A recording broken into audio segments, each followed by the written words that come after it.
আসসালামু আলাইকুম। আমি পাখি লাইফস্টাইলে সবাইকে ওয়েলকাম করছি।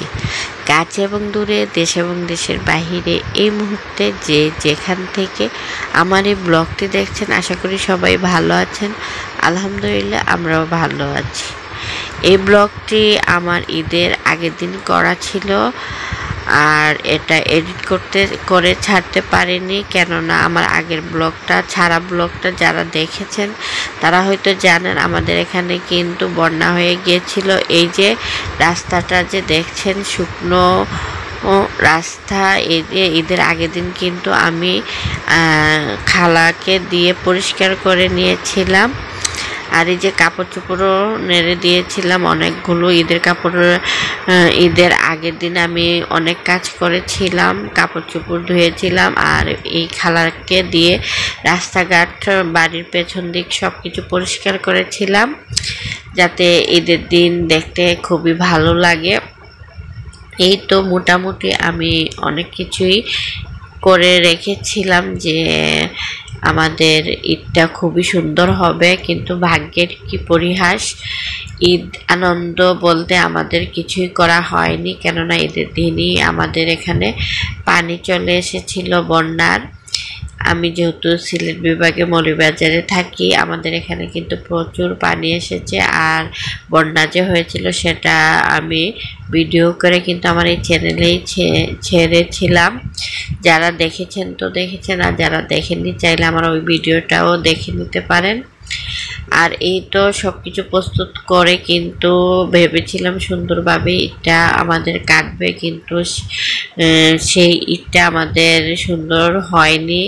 একে তো এবার আমাদের কুরবানিটা দেয়া হয়নি, আর দ্বিতীয়ত ঈদের দিন যেহেতু পানি চলে এসেছে, ঈদ আনন্দটাই মাটি হয়ে গিয়েছে, তাই ঈদের কোনো ব্লগই আমি আপনাদের সাথে শেয়ার করতে পারিনি। তবে বন্যা যে হয়েছে, পানি যে এসেছে, সেটা কিন্তু আমি ব্লগ বানিয়ে ছেড়েছি, যারা দেখেননি চাইলে দেখে নিতে পারেন। আর এ পর্যায়ে যে সকল আপুরা আমার ব্লগের সাথেই আছেন অথচ লাইকটা দিতে ভুলে গেছেন, আশা করি এই ছোট্ট করে একটি লাইক দিয়ে আমার এই ব্লগটা দেখবেন, কেননা আপনাদের একটি লাইকেই কিন্তু আমার এই ব্লগগুলো আরও অনেকের মাঝে পৌঁছে দিতে সাহায্য করে। আর চাইলে সাবস্ক্রাইব করে আমার এই ছোট্ট চ্যানেলের পাশেই থেকে যেতে পারেন। যারা অলরেডি এই কাজটি করে নিয়েছেন তাদের জানাই অসংখ্য ধন্যবাদ। আর হ্যাঁ, অবশ্যই কমেন্ট করতে ভুলবেন না, আপনাদের কমেন্টগুলো পড়তে আমার খুবই ভালো লাগে এবং নতুন করে ব্লগ ভিডিও বানানোর ইচ্ছাটাও জাগে। এই তো সকালবেলায় উঠেই কিন্তু আমি খালাকে দিয়ে বাড়িঘরের পেছন এবং সামনের উঠোন যা কিছু আছে সব কিছু ঝাড়ু দিয়ে নিয়েছি। তারপরেই তো আমার বাবু যে খেলা করছে সেটাও আপনাদের দেখিয়ে দিয়েছি, ওকে খাইয়ে দিয়েছি। এখন খাওয়ানোর পরে ও খেলা করছে, সেটাও আপনাদের সাথে একটু শেয়ার করলাম। আর এই যে এখন বিছানাগুলো গুছিয়ে নিচ্ছি। বাবুকে নিয়ে কাজ করতে কিন্তু আমার অনেক অসুবিধা হয়, আর ভিডিও করে কাজ করতে গেলে কিন্তু অনেকটা সময় লাগে। তারপরও চেষ্টা করি আপনাদের সাথে একটু শেয়ার করতে, আশা করি আমার কষ্টটা আপনারা বুঝবেন। এখন যেহেতু ভাবলাম এই ভিডিওটা আমার কাছে আছে, তাই এত কষ্ট করে যেহেতু ভিডিওটা করেছি, ভাবলাম ভয়েস দিয়ে আপনাদের সাথে শেয়ার করেই ফেলি। আর চারদিকে শুধু রাসেল ভাইপার সাপের খবরই শোনা যাচ্ছে। আমরা খুবই আতঙ্কে আছি, যেহেতু আমাদের এখানে বন্যা হয়েছে। আসলে কথাই বলে না, বনের বাঘের চেয়ে মনের বাঘে খায়, কথাটা কিন্তু বাস্তব। কেননা আজকাল ইউটিউব বলেন বা ফেসবুক বলেন, যেখানেই দেখেন না কেন একই খবর, রাসেল ভাইপার সাপ নাকি খুবই বিষাক্ত এবং ভয়ঙ্কর। খবরগুলো শুনলেই কিন্তু আতঙ্কে বুকটা ভরে যায়। খুবই আতঙ্কে আছি বলতে পারেন, চারপাশে এ ধরনের খবর শুনে কিন্তু খুবই আতঙ্কে আছি, ভয় পাচ্ছি, জানি না কি হয়। আর আমাদের এখানে যেহেতু বন্যা হয়েছে, তাই চিন্তা তো আরো বেশি।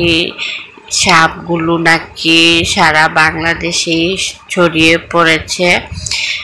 তাই আমরাও খুবই চিন্তিত আছি যে আমাদের এখানে না জানি আসে। চারপাশ তো বন্যার পানিতে অনেকটা কাদা কাদা হয়ে রয়েছে। আমাদের বাসার পাশের যে রাস্তাটা, সেই রাস্তাটা কিন্তু অনেকটা কাঁচা রাস্তা, কাদা রয়েছে। তাও 2-3 দিনের রোদ উঠায় একটু কাদাটা মাটিটা বসে আছে, তারপরও চারপাশটা একটু পরিষ্কার করে রাখার চেষ্টা করছি। আর মনে মনে তো ভয় পাচ্ছি। ওই দিন ফেসবুক থেকে একটা নিউজ পড়েছিলাম, 7 বছরের বাচ্চা নাকি, ওই বাচ্চা নাকি রাসেল ভাইপার সাপের কামড়ে মারা গেছে। তাই একটু আতঙ্কেই আছি বলতে পারেন। এই তো আপনাদের সাথে কথা বলতে বলতে কিন্তু আমরা মেয়ের পড়ার টেবিলটাও গুছানো প্রায় শেষ। আর ভাবলাম এত কষ্ট করে যেহেতু ভিডিওটা করেছি, তাই ভয়েস দিয়ে আপনাদের সাথে শেয়ার করে ফেলি। আমার নতুন ভিডিও আমি এখনো করিনি, ব্লগ বানাইনি বলতে পারেন। চারপাশটা কাদা কাদায় রয়েছে। এ কয়েকদিন একটু রোদ উঠলেই চারপাশটা যখন শুকিয়ে আসবে, তখন আমি আবারও নতুন ভিডিও বানানোর চেষ্টা করব। তাছাড়া বন্যার পানি যেহেতু চলে গিয়েছে, কিন্তু আমরা কিন্তু এখনো বাড়িঘরগুলো গুছানোতেই ব্যস্ত আছি। আর আমার বাসাটা যেহেতু একটু উঁচুতে ছিল, আমাদের আশেপাশের প্রতিবেশী কয়েকজন আমাদের রুমে এসে আশ্রয় নিয়েছিল। তাদের জিনিসপত্র অনেক কিছু আমাদের রুমে রেখেছিল, সেগুলো নেয়া এবং তারপর আমার ঘরগুলো গুছাতে অনেকটা সময় লেগে গিয়েছে। তাই আর একদিন ব্লগ বানানো হয়নি বলতে পারেন। এখন ভাবছি যেহেতু সবকিছু একটু মোটামুটি গুছিয়ে নিয়েছি, তাই ব্লগ বানানো যাক। ব্লগ বানিয়ে আপনাদের সাথে শেয়ার করব। আর এই তো ভাত রান্না করে নিয়েছিলাম লার্কির চুলায়, আর এখানে কচু আর ছোট মাছ রান্না করে নিয়েছিলাম। আর এখনো কিন্তু রাসেল ভাইপার সাপের আতঙ্কই মনের মাঝে বাজছে। ভয় পাচ্ছি বাচ্চা কাচ্চা নিয়ে, যাতে সুস্থ থাকি এবং মনে যাতে সাহস আসে, সেই কামনাই করে আমাদের জন্য একটু সবাই মিলে দোয়া করবেন। আর এ ধরনের খবর যেহেতু চারপাশে শোনা যাচ্ছে, একটু আতঙ্কে আছি বলতে পারেন। আর আমি একটু বিশেষ করে সাপ যুগ এগুলোকে একটু বেশি ভয় পাই। এগুলোকে আমি একটু বেশি ভয় পাই, আমি খুবই ভীত বলতে পারেন। আর এই তো রান্না বান্নাগুলো শেষ করে নিলে আমার এই কাজগুলো শেষ হয়ে যাবে।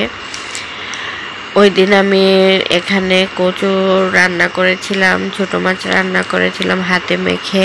তারপর পুঁটি মাছগুলো আমি মচমচে করে ভাজা করেছিলাম। পুঁটি মাছ ভাজাটা আমার মেয়েরা পছন্দ করে, তাই। আর এই তো এক এক করে সবগুলো রান্নাই আপনাদের দেখিয়ে দিচ্ছি। এখানে কচুটা কিন্তু মাখা মাখা হবে, তাই লার্কির চুলায় বসিয়ে রাখবো। কয়লার আগুনে কিন্তু রান্নাটা হয়ে যাবে কচুটা। আর এই যে এখানে পুঁটি মাছ আর চান্দা মাছগুলো আমি মচমচ করে ভেজে নিয়েছি।